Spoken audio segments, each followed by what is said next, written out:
La revue annuelle du cadre stratégique pour la croissance et la réduction de la pauvreté CSCRP fait le panorama des difficultés économiques et financières rencontrées par le Mali en 2012. La crise politico-sécuritaire a fortement influencé le développement socio-économique du pays, une situation qui s'est accentuée avec la suspension de l'aide au développement par les partenaires techniques et financiers.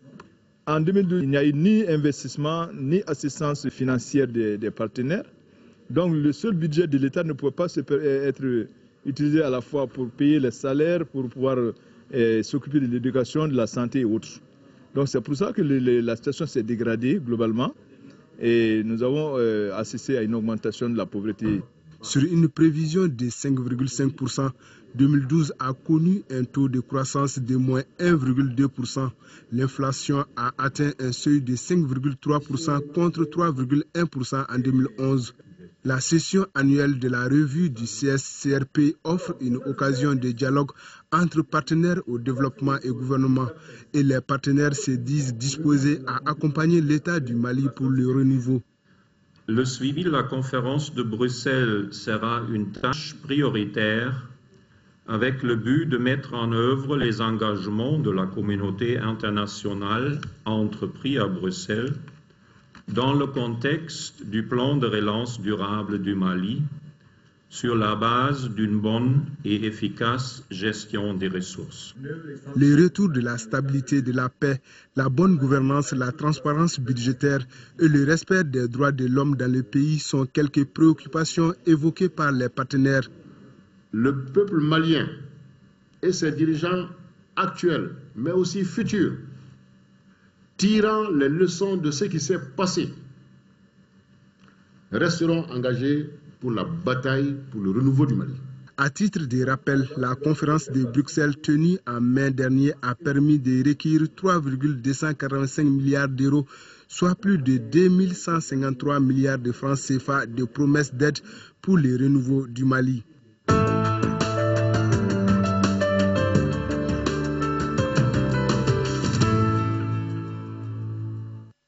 Nous ouvrons la page élection avec ce communiqué du Comité national de l'égal accès aux médias d'État dans le cadre de l'organisation de la campagne médiatique de l'élection présidentielle du 28 juillet 2013.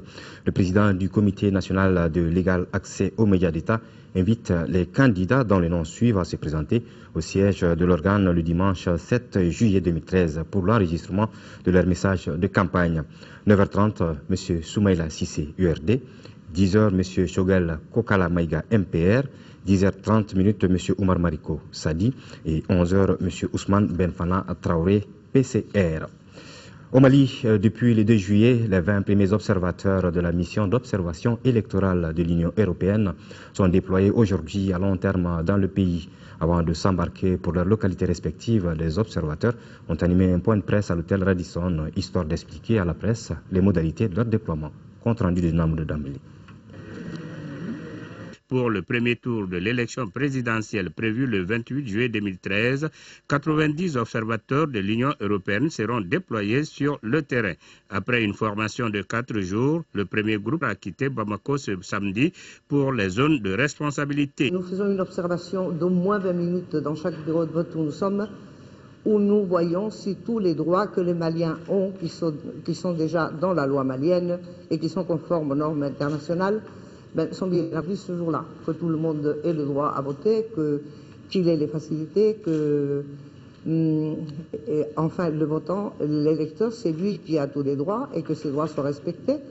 Et de ça, 2 jours après le scrutin, et nous voyons bien sûr, nous observons aussi le dépouillement, le transport des procès-verbaux et des récépissés où les résultats sont. On accompagne le matériel sensible et on va aux endroits où les consolidations administratives auront lieu et on accompagne jusqu'à la centralisation de tous les résultats à la capitale. Les 20 premiers observateurs à long terme déployés ce samedi seront rejoints le 22 juillet par 30 observateurs à court terme pour 10 jours avant le scrutin. On a fait le déploiement des observateurs selon la population du pays, c'est-à-dire selon les listes des électeurs potentiels et la répartition des électeurs dans le pays.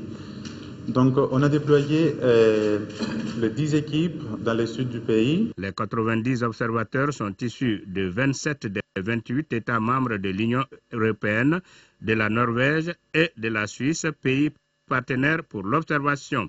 Les observateurs porteront une pièce vestimentaire de couleur bleue avec le logo de la mission et drapeau de l'Union européenne. Leurs véhicules seront également siglés.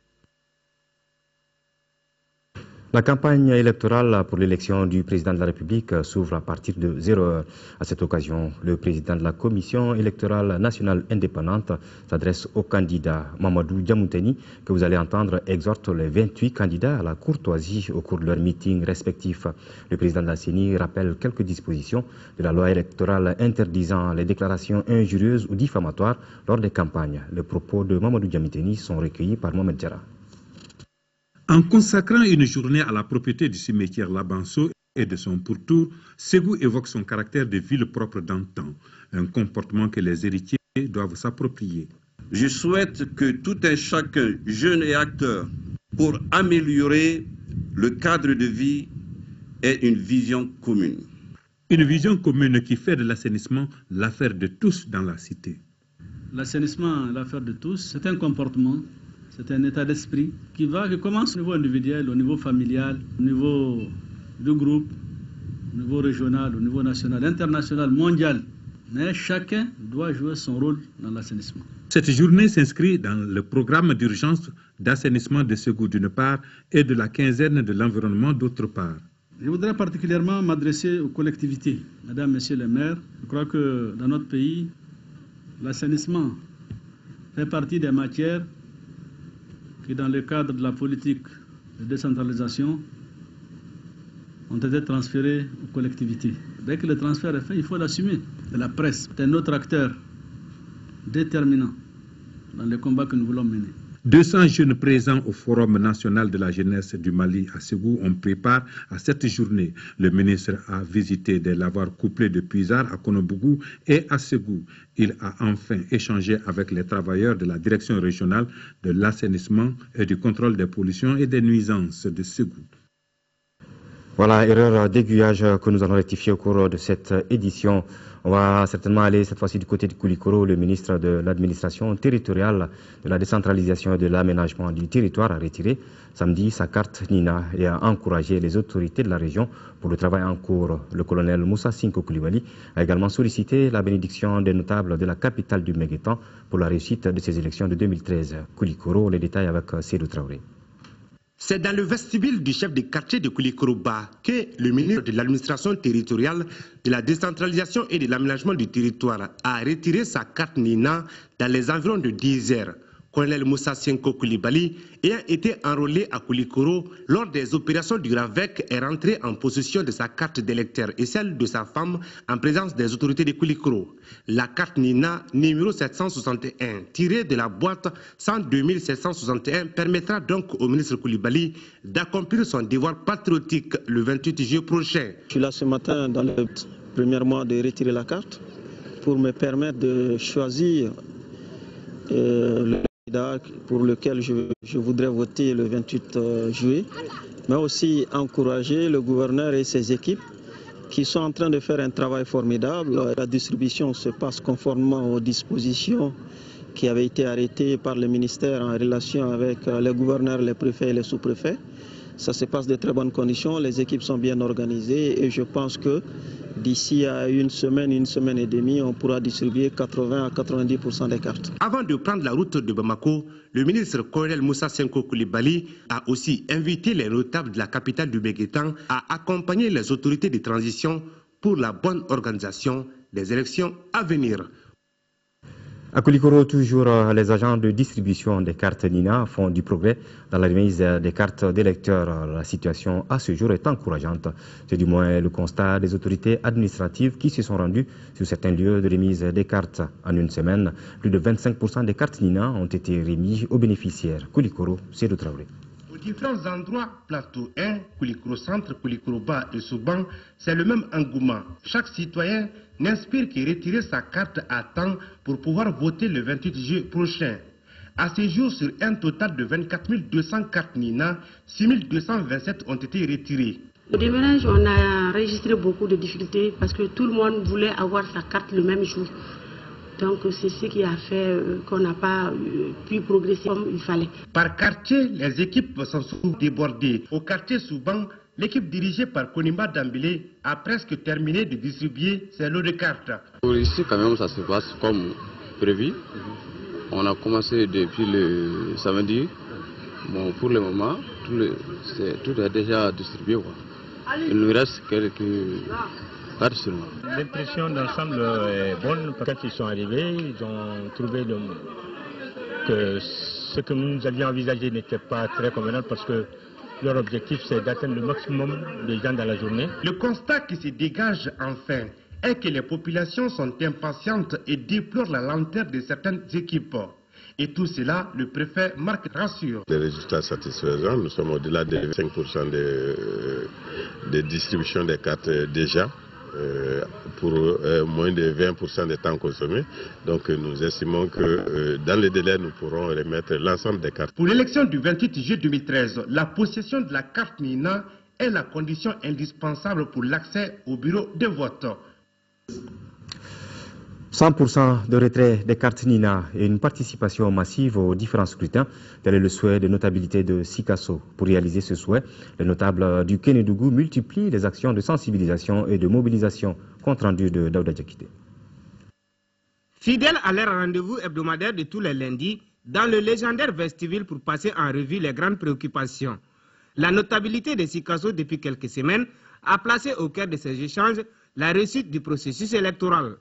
Je demande à la population, jeunes, hommes, femmes, à tout le monde, tous ceux qui ont ce souci-là, vraiment de venir enlever les cartes là pour qu'on puisse avoir des élections vraiment apaisées dans ce pays-là.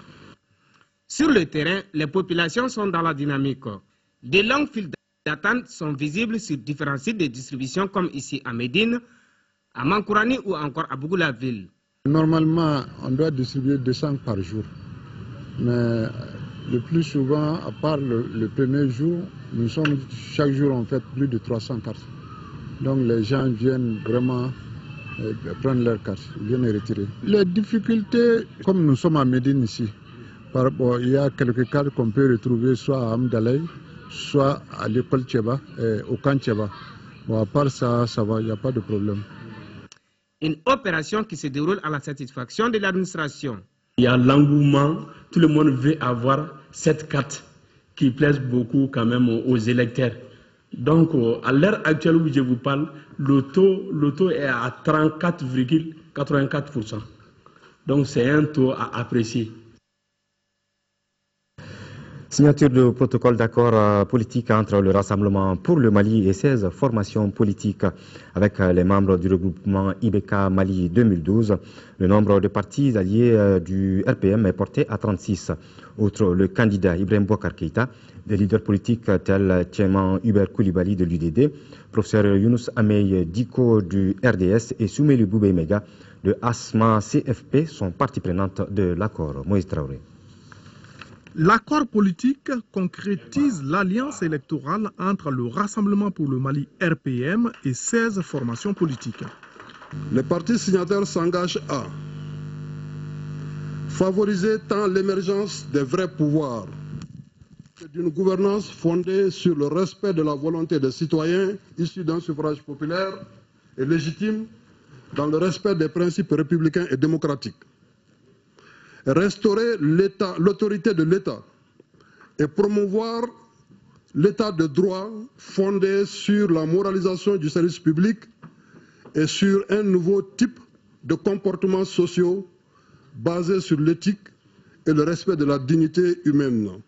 Le regroupement IBK Mali 2012, ainsi constitué et renforcé d'innombrables associations de jeunes, de femmes et de plusieurs couches socio-professionnelles, est heureux d'accueillir aujourd'hui ASMA CFP, UDD, MOPAM, SINUMA, RDS, RDP, PSDA, ADPM Équité, RAMAT, MONAD, ADP Maliba, RJS, PDS, Parti humanitaire et UPPR. Nous avons tous estimé que le défi de la reconstruction, de la stabilité, du rassemblement, de la paix et de la sécurité,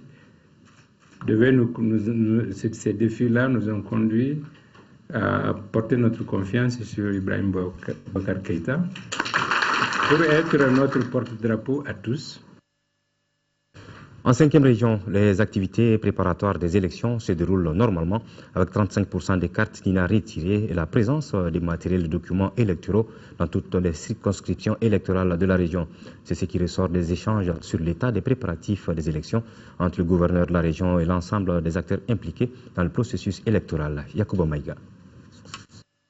À quelques encablures du scrutin du 28 juillet 2013, la région du Mopti peut d'ores et déjà se mettre dans la logique de réussir des élections libres, transparentes et apaisées, même si l'on relève ça et là quelques difficultés mineures. C'est du moins le constat qui se dégage de l'évaluation à mi-parcours faite par la Commission régionale d'organisation des élections, élargie aux préfets des cercles et aux membres du cadre de concertation autour de ces élections.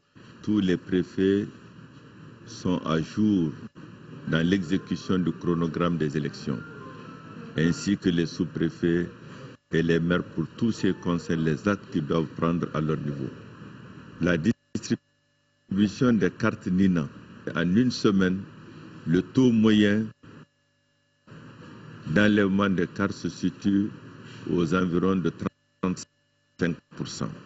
À la date du 4 juillet déjà, sur les 939 723 cartes NINA reçues par la région, 368 756 ont été distribuées.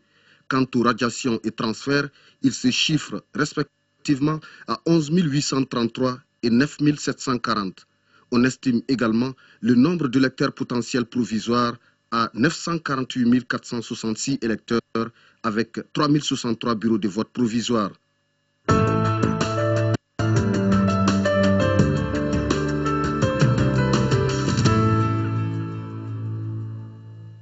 On parle encore d'élection. La campagne électorale pour l'élection du président de la République s'ouvre à partir de 0h à cette occasion.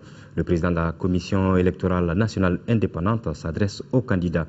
Mamadou Diamontani, que vous allez entendre, exhorte les 28 candidats à la courtoisie au cours de leurs meetings respectifs.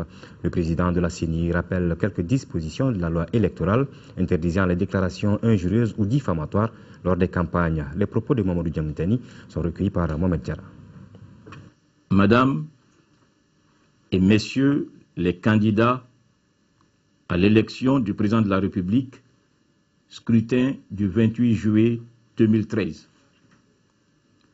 Par arrêt numéro 2013 01 CC EP du 4 juillet 2013 portant liste définitive des candidats à l'élection du président de la République, scrutin du 28 juillet 2013, la Cour constitutionnelle a validé vos candidatures respectives. Je voudrais, au nom de la Commission électorale nationale indépendante, CENI, vous adresser mes vives félicitations pour cette validation. Madame et Messieurs les candidats, conformément à la loi électorale, la campagne électorale à l'occasion du scrutin du 28 juillet 2013, s'ouvre le dimanche 7 juillet 2013 à 0h. Dans quelques heures donc, vous serez au nombre de 28 à aller devant l'électorat pour l'informer de vos projets de société et tenter de le convaincre de leur pertinence afin qu'il y adhère. À travers de grands rassemblements, vous mobiliserez des foules qui iront à votre écoute. Je me permets d'en appeler à votre sens élevé de responsabilité et de patriotisme pour que ces rassemblements ne constituent pas des facteurs de division et de haine entre nos concitoyens déjà très éprouvés. Madame et Messieurs les candidats, souffrez que je fasse ici lecture des articles 72 et 73 de la loi électorale. Article 72. Les pratiques publicitaires à caractère commercial, les dons et libéralités en argent et en nature à des fins de propagande pour influencer ou tenter d'influencer le vote durant la campagne électorale sont interdits. De même, l'utilisation des biens ou moyens d'une personne morale publique, institution ou organisme public aux mêmes fins est interdite. Article 73.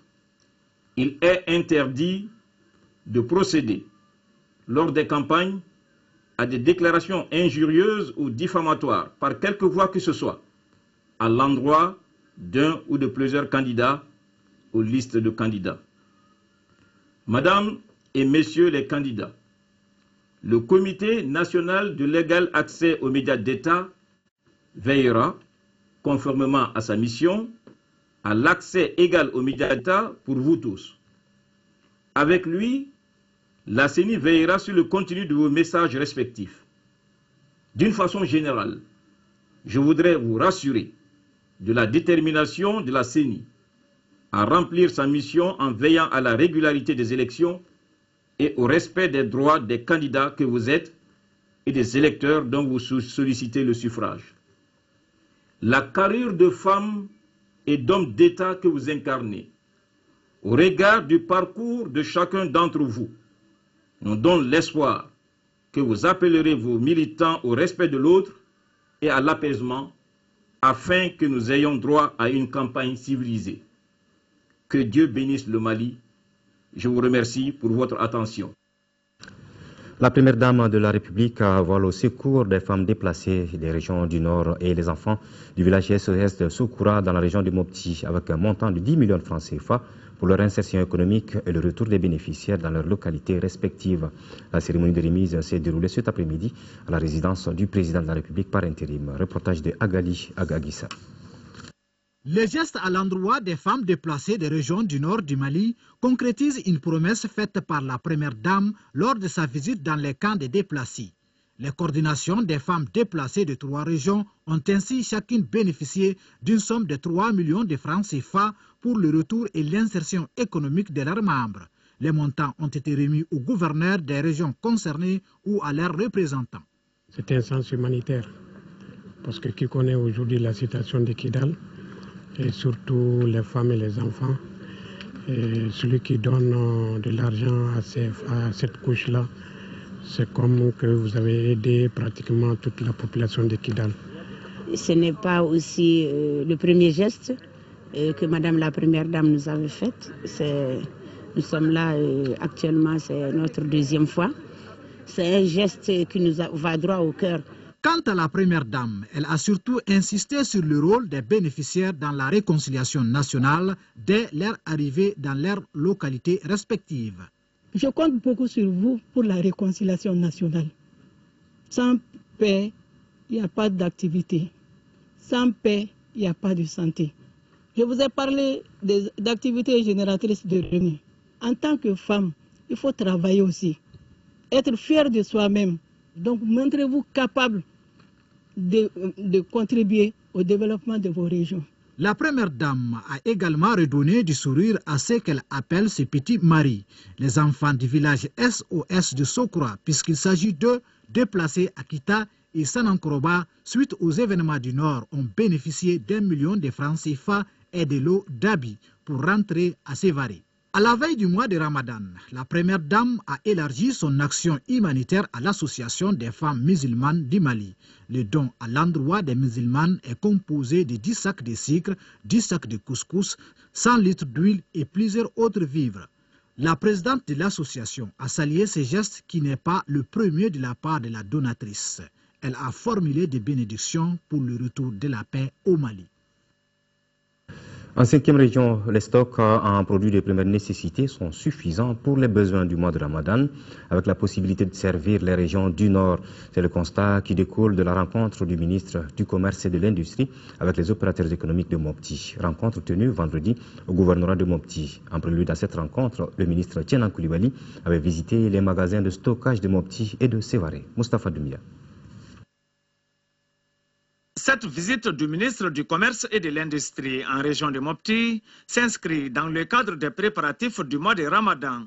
L'objectif, c'est de s'enquérir de l'état des stocks de certains produits de première nécessité, notamment le riz, le sucre, l'huile et le lait.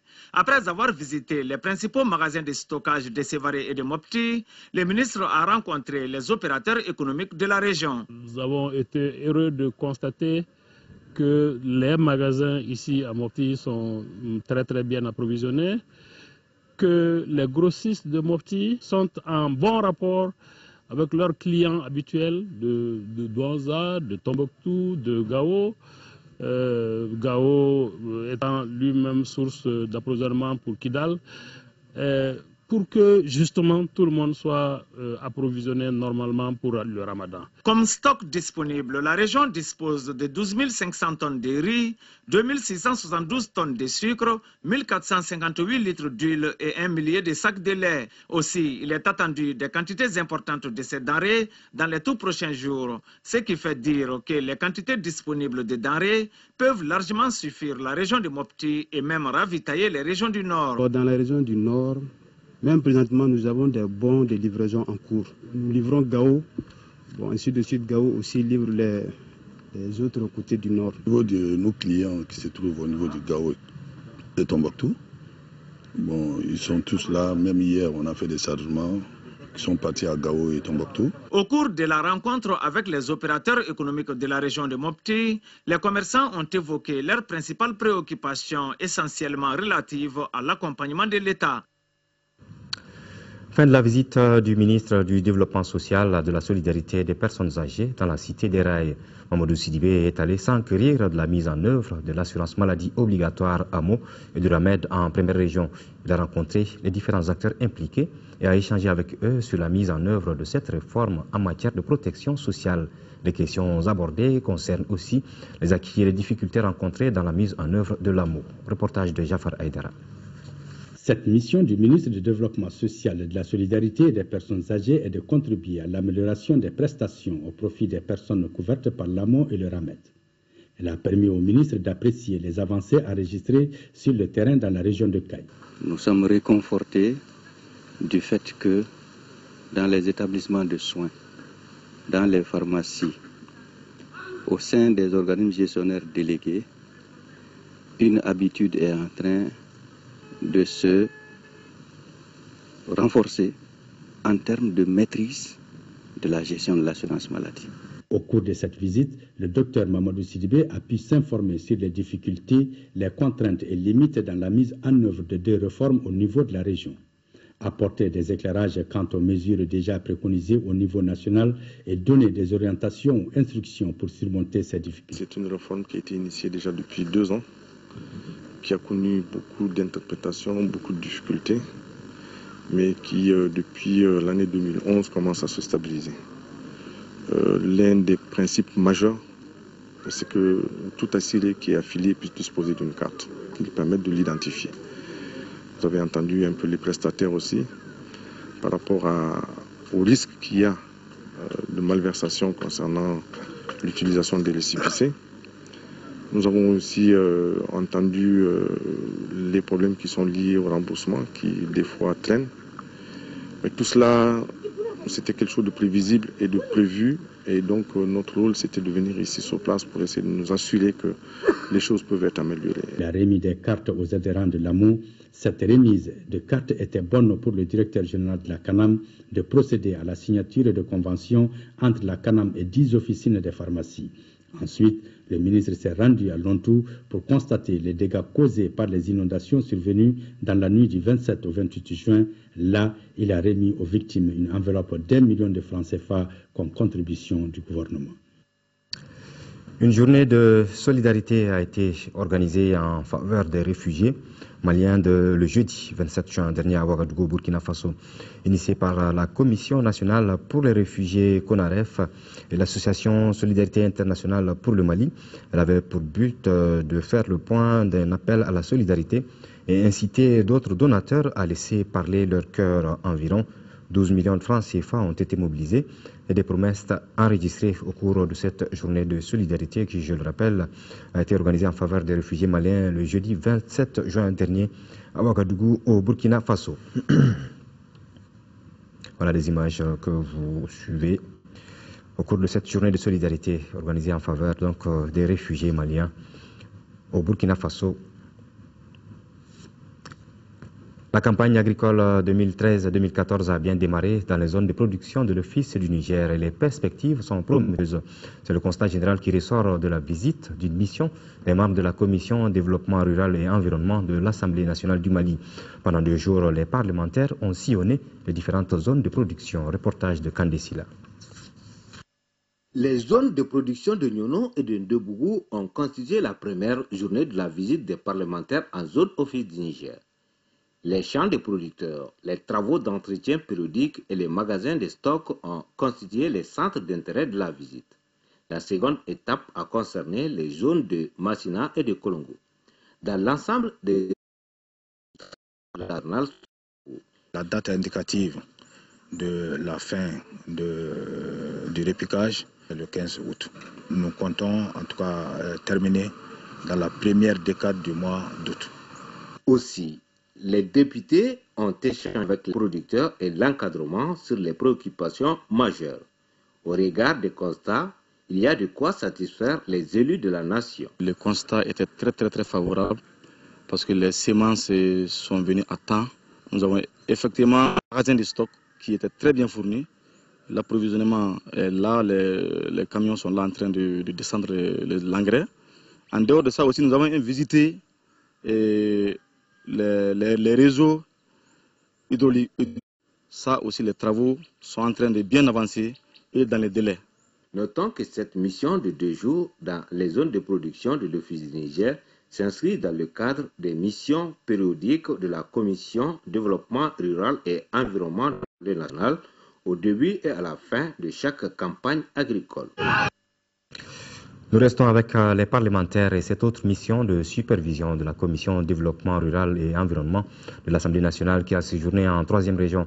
La délégation a constaté sur le terrain la mutation de l'ex-opération Ondi en centre de sélection, de multiplication, de conservation et de diffusion du bétail ruminant endémique de Madina Diassa dans le cercle de Yanfolila. Envoyés spéciaux, Moïse Traoré, Barakoumaïga.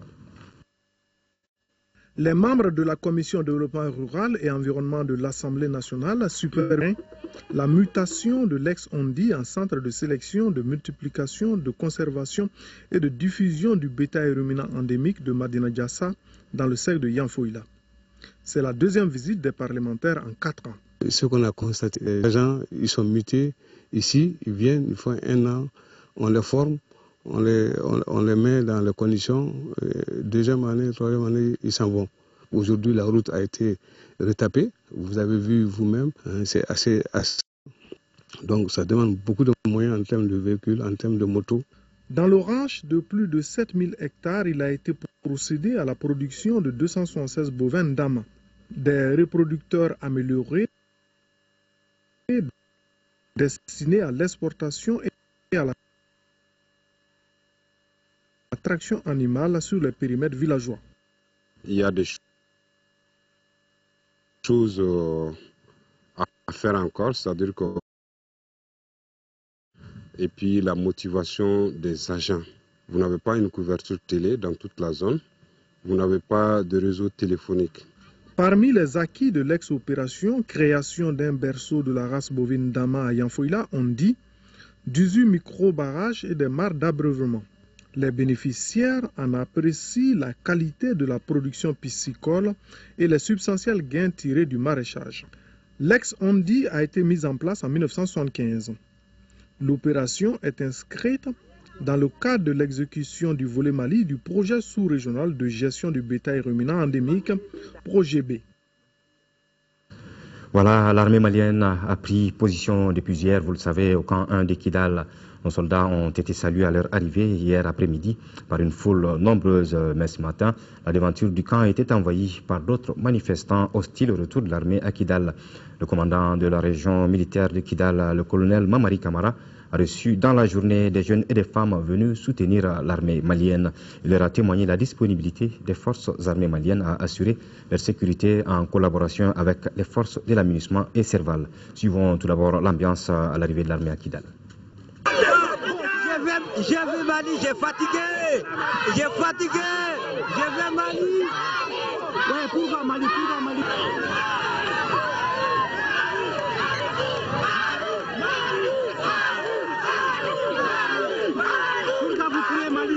On est content aujourd'hui. Vive Mali! Vive Mali!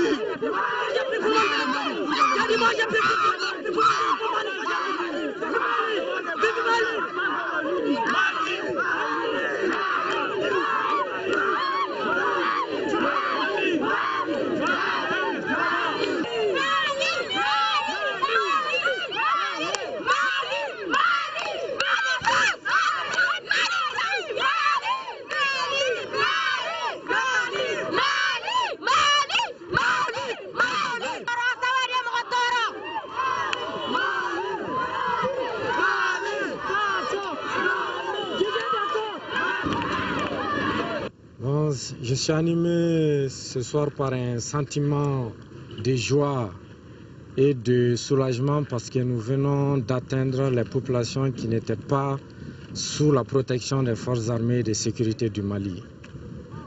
Bon, la conduite de nos hommes, c'est comme on les a toujours enseignés, c'est de respecter les règles du droit humanitaire, de bien se comporter. Il y a eu un code de conduite qui a été largement diffusé et ils doivent se tenir à ce code pour la protection de nos populations. Voilà, c'était donc l'ambiance à l'arrivée de l'armée malienne à Kidal et les impressions du commandant de la région militaire de Kidal, le colonel Mamari Kamara. Le ministre de l'administration territoriale a réceptionné 43 véhicules. Ces engins sont destinés au gouvernorat des préfectures des régions de Gao, Tombouctou et Kidal. La cérémonie de remise des clés s'est déroulée au garage administratif 6 à Dar Salam, Bamako. Fadema Keita. À travers cette réception, le ministère de l'administration territoriale s'attelle à redynamiser les services déconcentrés du département dans les régions de Gao, Tombouctou et Kidal. Entièrement financé sur le budget national à près de 750 millions de francs CFA, ces 43 véhicules facilitent le suivi des élections et la mobilité des représentants de l'État. Ces véhicules ont été acquis dans le cadre des élections générales de 2013 et c'est là pour combler le déficit pour les régions de Tombouctou, Gao et Kidal. Lors des événements, ces régions ont perdu considérablement de véhicules. Il s'agit essentiellement des gouvernorats et des préfectures. Et c'est ce qui occasionne l'acquisition de ce jour. Ces représentants de l'État constituent à peu près la charnière ouvrière des élections. Ce sont eux qui sont au four et au moulin. Ce geste du département, comme tant d'autres, s'inscrit dans le cadre de la reconstruction des administrations des régions du Nord, victimes des actes de vandalisme des bandits armés. Le club des amis de l'Union européenne, en collaboration avec l'organisation des jeunes reporters du Mali, a procédé à la remise du prix du concours talent de presse. Le dit concours était destiné aux reporters de radio, télévision, de la presse écrite et de la presse en ligne. La cérémonie a eu lieu à la maison de la presse de Bamako. Abdul Karim Kaba. Ils sont 6 personnes des radios, télévisions, journaux et presse en ligne à être distingués au concours talent de presse, 2e édition. Entre autres lauréats, Tchemoko Konaté de TM2, Abibatou Koulibaly du journal Guido et Mamadou Kane de Radio Clédou. Le thème de cette année était « Rôle de la presse dans la participation des femmes et des jeunes dans les élections ». En organisant cette activité entre journalistes, à quelques semaines de la tenue des élections générales au Mali, notre association entend donner l'occasion aux jeunes reporters du Mali d'exprimer leur vision sur cette thématique d'actualité. Le président de l'organisation des jeunes reporters du Mali, Kassim Traoré, a appelé les reporters à plus de neutralité dans la couverture de l'élection à venir. Abondant dans le même sens, le représentant du ministre de la Communication a attiré l'attention des reporters. Un média, c'est un intermédiaire. Et l'intermédiaire souvent, la même manière de réussir son rôle, sa mission, c'est de rester un peu inaperçu même dans son action entre les différentes parties. Et c'est ce qu'on va nous demander, nos médias, lors des échanges à venir, faire notre travail, offrir nos espaces aux différentes forces en présence, aux différents protagonistes, mais essayer d'être le plus neutre possible tant que l'on peut. Le rôle des médias dans ce processus est absolument primordial, d'où l'intérêt de la délégation de l'Union européenne à appuyer une telle initiative, un tel concours. Permettez-moi de rappeler que l'Union européenne a débloqué plus de 11 milliards de francs CFA pour appuyer le processus électoral au Mali, ce qui démontre notre engagement aux côtés des autorités pour la réussite des élections générales en 2013. Cette deuxième édition Talent de presse a vu la participation de 18 candidats. En plus des 6 lauréats, chaque Cameroun 2 et chaque AZ de Radio Kaira ont reçu plus de 13 millions de francs CFA, c'est le coût de l'atelier moderne de construction métallique Metal Sam, inauguré dans le quartier Tombouctou de Mopti, financé par l'identification agricole PCDA Mopti. Cette structure a pour objectif de renforcer les compétences des jeunes de la région de Mopti en menuiserie métallique avec des outils modernes. Reportage de Marie Touré. L'atelier moderne Metal Sam est créé pour répondre aux besoins en formation des jeunes de la région de Mopti. Il a été financé par le programme Compétitivité et Diversification Agricole PCDA en partenariat avec l'entreprise Metal Sam pour un coût de 13 202 700 francs CFA. Le PCDA est doté d'un fonds. C'est dans ce cadre que nous finançons, nous subventionnons des sous-projets. Nous avons identifié un des pionniers qui est Ali Samasekou, qui a reçu déjà un premier paquet de formation. Le PCDA qui a compris qu'il est difficile de développer l'agriculture sans pour au préalable développer l'artisanat agricole à travers la construction des équipements modernes, notamment le bottineuse, le hache-paille, la pompe à l'irrigation. L'entreprise Metal Sam, dont la remise des clés a été effective, permettra de renforcer les compétences des jeunes en menuiserie métallique avec des outils modernes. Dans cet atelier, nous pouvons être sûrs que nos jeunes seront formés, que les artisans recevront des formations de perfectionnement et que les produits artisanaux seront compétitifs sur les marchés intérieurs et extérieurs. Cet atelier de formation comprend une direction, un secrétariat, une salle d'exposition, un magasin de stockage de matières premières, 4 unités de forge. Sport football éliminatoire, match aller donc des éliminatoires du CHAN, le championnat d'Afrique des Nations, Afrique du Sud 2014. Aujourd'hui, au stade Omnisport Modibo Keïta, les aigles locaux ont battu 3-1 le Sili local. Et Sidagatou Sissi, notre reporter, a donc recueilli des impressions que nous écoutons. On est tombé sur une grande équipe guinéenne, ça il faut continuer à le dire. Et ce qui veut dire que les retours s'annoncent très durs. C'est vrai qu'on a fait une option 3-1, il y a 2 buts d'écart, mais tout reste encore à jouer. Restons sur pied et puis travaillons encore davantage. Et le plus important pour nous, c'était de pouvoir réagir. Et l'équipe a facilement réagi parce qu'aussitôt on a égalisé et par la suite, on a eu le gain du match. Mais ce que je tiens à vous dire, vraiment, mon équipe cet après-midi a montré beaucoup d'insuffisance dans les différents comportements de jeu. Et il faut avoir le courage de le dire. Il y avait beaucoup d'éléments là-dedans aussi qui ont montré certaines choses. Quand je dis certaines choses, il y avait des petits bobos, il fallait gérer. On a géré. L'important c'était d'avoir d'abord la victoire et le reste maintenant on va essayer de faire comment jouer, bien négocier le match et tout. Je pense qu'on a joué une très bonne première mi-temps où quelque part on s'est créé des occasions. La deuxième mi-temps on a tenu.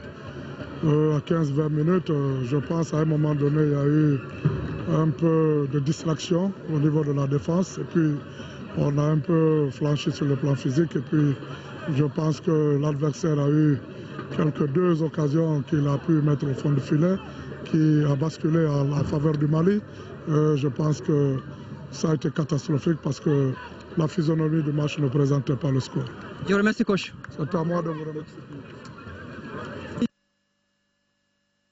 Siragatou Sissé reviendra dans nos éditions de demain plus en profondeur sur ce match entre le Mali et la Guinée. C'est donc la fin de cette édition.